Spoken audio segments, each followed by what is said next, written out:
Hello and welcome to Triumph Women Beating the Odds, where we celebrate the strength, resilience and the brilliance of women from all walks of life. My name is Okello Sharon Nagenjwa, the girl from Wayam. Now, in this week's episode, we dive into the story of a young woman that's breaking barriers and inspiring change in her community.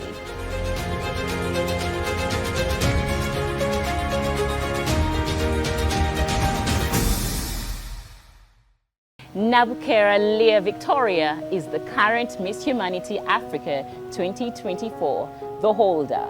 She's a model, writer, businesswoman, fashion enthusiast, pageant queen, and an administrator at her university faculty.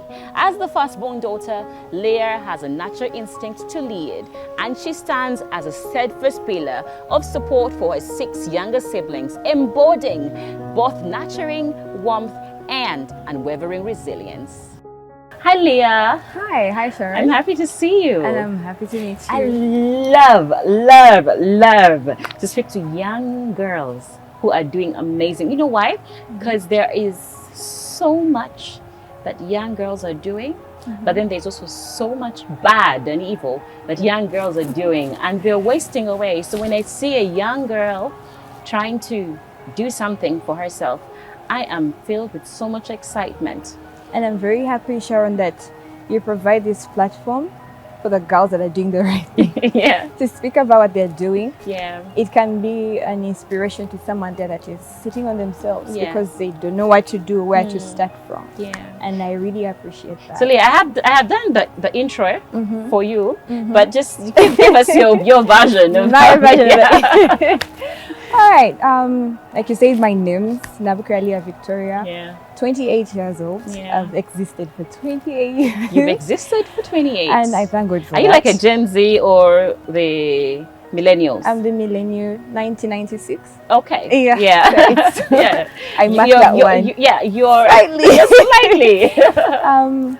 Professionally, I'm an administrator at a university. Yes. Mutesa Wanro University in Mengo. Yeah. And then I'm a writer. Okay. I post some of my work on Kampala Edge Times. Okay. Yes, they give me that platform and I appreciate that. Yeah. I'm a fashion enthusiast. You say I love fashion, I love styling.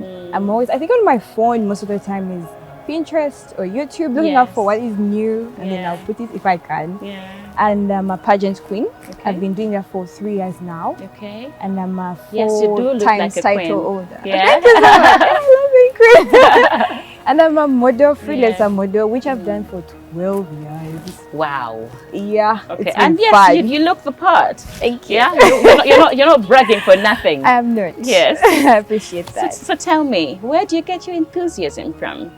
Now, I think from back then as a child, Yes. I used to love this. I grew up around my cousins and they used to watch these, I'll call it adult programs. Yes. Because my mom would leave me with my cousins and they would watch these fashion shows. So I grew up seeing fashion on TV in black and white. I was a child. Yeah. And my one outstanding person was Naomi Campbell. Everyone knows that. And I loved her. I didn't know her name there because I was a child, but as I grew up, I kept on seeing her faces on the magazine, TV. And I was like, if she can do it, I can. And I have support. My support system is strong enough. They keep pushing you. Go do it, what. So I think I love it. And I love beauty. So it engages me most of the time.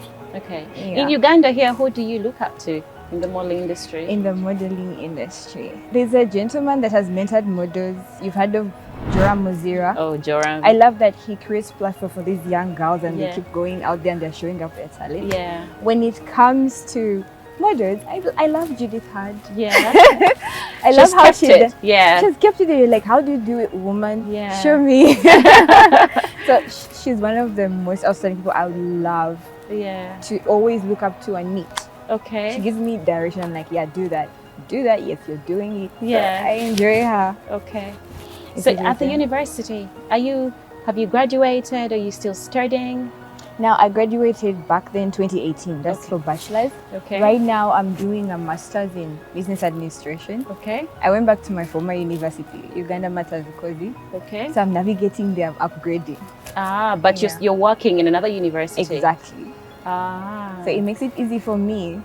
I mean, I'm in academia, I feel if I upgrade when I'm still in academia, it will give me a drive to finish. Okay. Yeah, I'm having support from the because of dean. course you're already working there, so it's and there's like the whole an entire bunch of support system. Exactly, because when I'm stuck, I ask. I'm like, You how have do I go with lecturers this? around. Exactly. Lucky you. I know. I love your life. Thank you.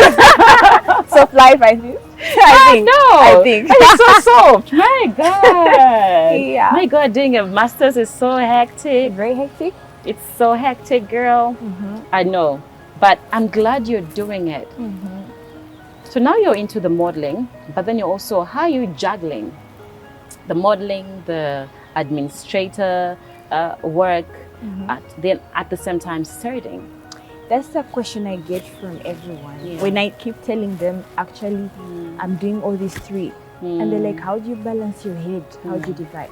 But I have a to-do list in my life. And I thank God that in my week programs, I always find the time to do everything. I know that from Monday to Friday, I'm having work up to a certain ample time. And then I'll have school. Let me say Friday to Saturday, that's the weekend. And then these other fashion, modeling gigs come in once in a while. Of course, when I'm in, let me say off, or when I have the time for it, I'll always tell them, yes, I can come up. But when I don't have the time for it, I'll be very honest and do it. So I have a to-do list. I know when to do my work at work. I know when to do my education. And I know when to clean for my gigs. So it's not easy, like you say, it doesn't come by easily, but somehow your body gets used to it, because I think I'm a busy bee naturally, even with my position at home, my sisters, my family. So I think I'm used to it. I know when to do this, I know when to do that. Okay. So I'm a firstborn as well, and they normally call us deputy mothers. Thank you. I get that every single time. Yes. I get that every single time. As a firstborn, and a woman at that, what is one of the biggest challenges that you have encountered in your 28 years of life? Oh, wow. The biggest challenge. I have to be so perfect. As a firstborn, everyone thinks or knows you're not supposed to make a mistake. Yes. They forget that you're human. They forget you're human, and they forget that maybe you're blessed to be the first. It just happened that you have to be the first. But I feel I have to, everything I'm doing, even at home, my studies, my work, I have to be so perfect. People always say, specialize. You know, you cannot be a jack of all trades. You must be perfect at something and consistently do it, so that you may be say the perfect person at it. For instance, if you're doing modeling, just do modeling alone and just be perfect at it. What do you say about this kind of notion? Sharon, I'm actually against that notion. We are given talents. We discover some when you're kids, you discover some when you're a teenager, you discover some as your adult journey. Give you an example of me. I do so many things. I'm multitasked type of person, whereby some of these things came in as I grew up. It's not compulsory that I was supposed to stick on one thing. And also, I think sometimes there's things you can do at a certain age, and they'll phase out. If they phase out, what else is going to help you exist? For example, you can't look at only modeling as your, let me say, income earning project. I feel like you should have like a business hustle, because modeling gets to an age and you're like, oh, I think I'm out. What else is going to serve me? So I love it when someone tells me they are multitask people. You know, maybe you're a writer, then you're a TV presenter. I mean, juggle around life. You could find something that mainly can help your boost. Like you can boost from many places. I don't feel like it's supposed to be one area. That's amazing. So just to everybody up there, we normally face, you've had when you're a jack of all trades, that means you're a master of none. And I also personally don't believe in that, because I love to do so many things. I love to try out so many things. I am, let's say, when you're a multi-talented kind of person per se, and you're forced to do just one thing because you need to be a master of that. What makes you so sure that that one thing that you are choosing to do is what you are best at? How about the other 4 talents? What if one of them is actually your breakthrough? So I always feel like it's better to just pick, try to do all of them together, and then finally you will get the one thing that you're best at. We'll be back after this break and we'll continue engaging Leah on this conversation. And this, of course, to young people out there, please stay put and let's learn. Let's inspire each other and how to be better people in society.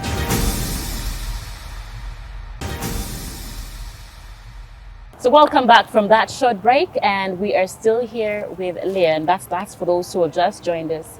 Now, especially young people, young women, this particular segment is directed to you. We see lots of young people going crazy, doing funny stuff, and we're wondering what the heck is wrong with this generation.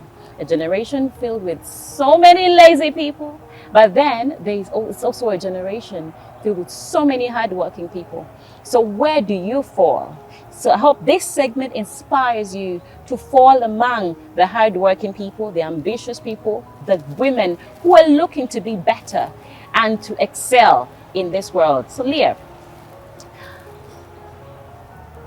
should I say you did not have opportunity to go astray and you just went ahead to living a good, a perfect life because the opportunities, maybe the challenges that push young girls to go astray, come up? So maybe that was unavailable, and you had perfect parents, you had a perfect upbringing. Could I attribute this, Leah, to that? I think it's going to be like a long one. Okay. But yeah, I'll give in small bits and you get the story. Okay. It's not that there wasn't allowance to go astray. Yeah. First, I'll say my parents are strict and Christian. So I have that background running from when I was a child. Yeah. I grew up in a Christian founded family and prayerful people.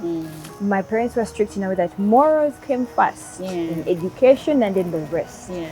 So I won't say I'm perfect.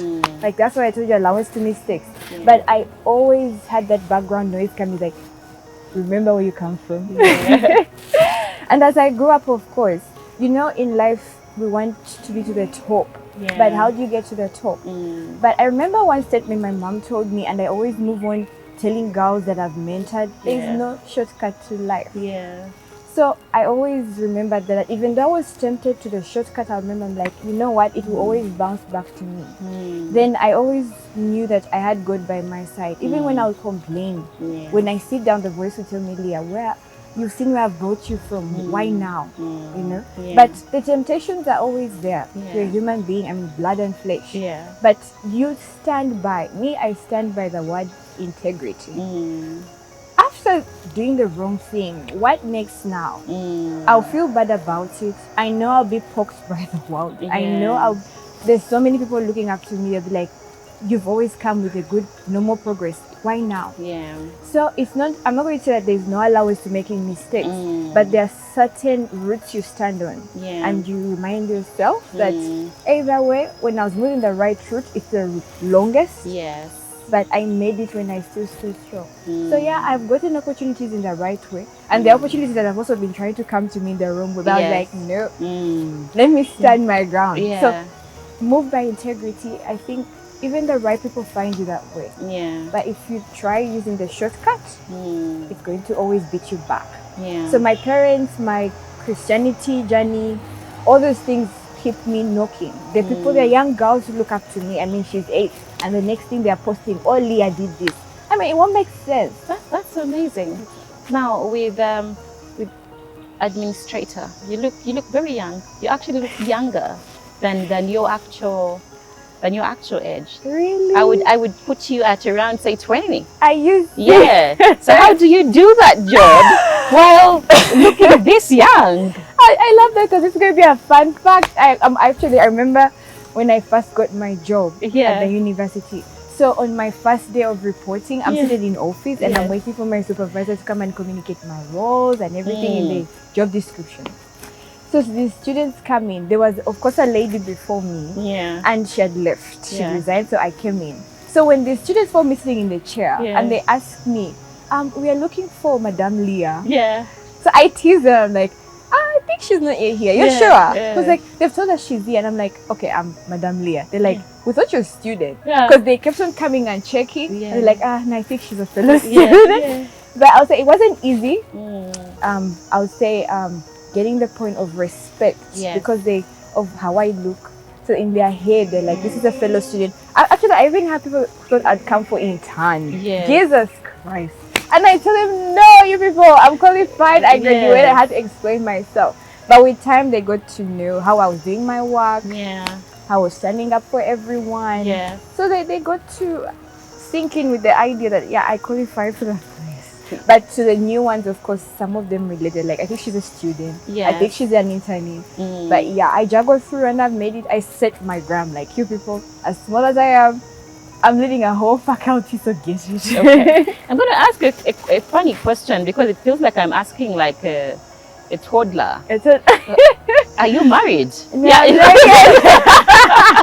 Wow, that's a nice one. Yeah. No, I'm not yet married. Process, you'll get there. I think I'll get there. But I'm learning. I feel like I wouldn't even want to see you get there yet. Why? I feel like you're still a a baby. Yeah. I mean, that's what everyone says. They meet for the like, Anaka to your child in one, and I'm like, Yes. okay, we'll go with that. Like I love this. I love that you're 28 but still look like a I juggle baby. through. I can fit with the teenagers. Can I please exchange? Give me The your body? body. Probably wake up in the morning like Freaky Friday. I'm Sharon and Leah. Exchange roles. Exactly. Okay.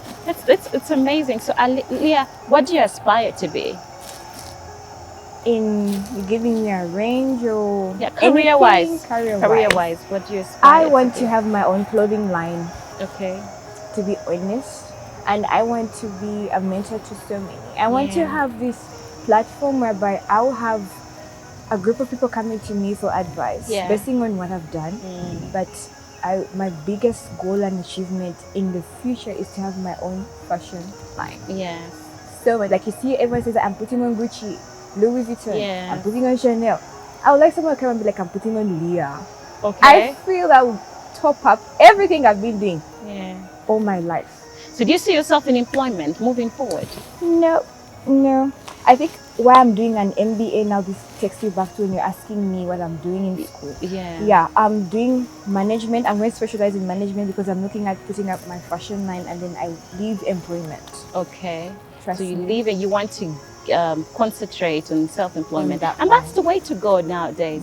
Because when you start to count how much time you spend Under my serving boss. under your boss and how much you can make when you're doing something on your own, you know, that's it's like a loss on the other side, and you're losing so much because the young people who are doing amazing things Out of the job thing, exactly. the employment part, and they're doing it on their own. I've had stories of people that tell you it's not easy to start. Yeah. But trust me, when you put your head to it, you get. I'm like, I'm ready. I am so ready, and I now get there. Yeah, it is not easy to start, Leah. It is. It's hard, but then when you get there, you actually people. We are thriving. Yeah. We all started really young, and by the grace of God, You push through. yeah. So what's your everyday motivation like? My everyday motivation is that I have to wake up and get it. Yeah. I know I have to be every day. I know I'm growing into something better. Yes. So every single time I wake up, I'm like, I know I'm inspiring someone. I'm Yes. inspiring myself. I'm becoming a better self. Yeah. So there's no way I'll be so low on myself some days. I just be like, you know what? It's Monday, go and work. It's go and work. It's Tuesday, you never know what you'll find. Yeah. It's Wednesday, maybe, you know? Yeah. So every day I know I'm becoming better. I'm going to be inspired by someone. So that's what keeps me moving. I had a best friend who would find you sleeping and tell you, Madam, they don't sleep when you're poor. Exactly. Sleep is not for poor people. So young ladies, you wake up, because the privilege of sleep is not for young people. There's a lot of time to sleep, but for now, work. Get up. Let's go and work. Until next time, my name is Okello Sharon Nagenjwa. Thank you so much, Leah, You're welcome, for giving Sharon. us your time. Yes, welcome. don't forget to follow us on our socials at Girl From Wayam and at Triumph Women UJ. Till next Saturday, cheers and God bless.